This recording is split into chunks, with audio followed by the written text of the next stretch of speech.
আলিপুরদুয়ার শালকুমার গ্রাম পঞ্চায়েতে ১ নম্বর ব্লকে অরণ্য সমবায় সমিতির উদ্যোগে এবং জলপাইগুড়ি সেন্ট্রাল কোঅপারেটিভ ব্যাংকের সহযোগিতায় পশ্চিমবঙ্গ সরকারের হর্টিকালচার দফতর আধুনিক পদ্ধতিতে কৃষকদের চাষাবাদ শেখানো শুরু করলো। আজকে প্রায় ২০০ কৃষককে ট্রেনিং দেওয়া হয়। অতি সম্প্রতি আলিপুরদুয়ারের সমবায় গড়ে তোলার কাজে উদ্যোগী হয়েছেন প্রাক্তন বিধায়ক এবং বিশিষ্ট সমবায়ী সৌরভ চক্রবর্তী। তিনি একজন কৃষি অর্থনীতির ছাত্র এবং গবেষক। তিনি এই হর্টিকালচার দফতরকে নিয়ে আজ কৃষকদের ড্রাগন ফলের চাষ এছাড়াও পান সুপারির চাষ, চন্দন গাছ এবং ফল ফুল চাষ, সবজির চাষ সম্পর্কে তাদের অবগত করেন। সারাদিন ধরে এই ট্রেনিং চলে এবং কৃষকদের মধ্যাহ্ন ভোজনেরও আয়োজন করা হয়েছিল। আয়োজিত এই যে উন্নয়ন সমিতি, সমবায় সমিতি, এই সমবায় সমিতি তারা আমাদের পশ্চিমবঙ্গ সরকারের হর্টিকালচার ডিপার্টমেন্টের সাথে একটা ট্রেনিং কর্মসূচি শালকুমারের আমাদের কৃষক বন্ধুদের নিয়ে তারা আয়োজন করেছে। এখানে আধুনিক পদ্ধতিতে কৃষি চাষ, আমাদের এই এলাকাতে জেনারেলি ধান, পাট এবং গম এই চাষগুলি হয়, কিন্তু এর সাথে সাথে এখানে করলা এবং সুপারি গাছ বিখ্যাত। তো তার সাথে সাথে এই হর্টিকালচার ডিপার্টমেন্ট থেকে এদেরকে আধুনিক পদ্ধতিতে কৃষিকাজ শেখানোর জন্য, যেমন ড্রাগন ফল, তাছাড়া যেমন ফুলকপি, ক্যাপসিকাম, অসময়ের যে ফুল ফল সবজি, সেটা যাতে তারা আরও ভালোভাবে করতে পারে এবং তাদের ক্ষেত্রে পশ্চিমবঙ্গ সরকারের সাবসিডি আছে। সেটা যেমন কেঁচো সার যদি তারা করে, জৈব পদ্ধতিতে করে, তাদের একটা সাবসিডি পাওয়া যায়। পলি হাউস যদি করে, যেমন গ্রিন হাউসের কথা একসময় আমরা জানতাম, গ্রিন হাউসের সাথে সাথে এখন পলি হাউসও খুব পপুলার হয়েছে।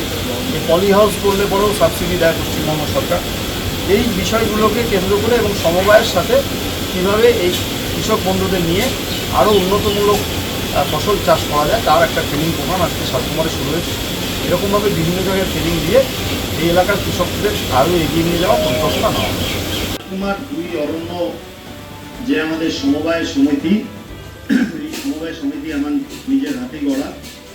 সমবায় সমিতির সভাপতি এখানে উপস্থিত আছেন আমাদের হর্টিকালচার ডিপার্টমেন্টের আধিকারিক দীপক সরকার, এডিএ অজিত রায়, এইও মিঠুন সরকার, আমাদের শালকুমারের প্রধান আছেন, পঞ্চায়েত সমিতির আমাদের পঞ্চায়েত সমিতির সদস্যা প্রমিতা দাস এবং অগ্রদীপ রায় আছেন, শালকুমার প্রমীলা, এবং এখানে জয়দীপ কার্জি আছেন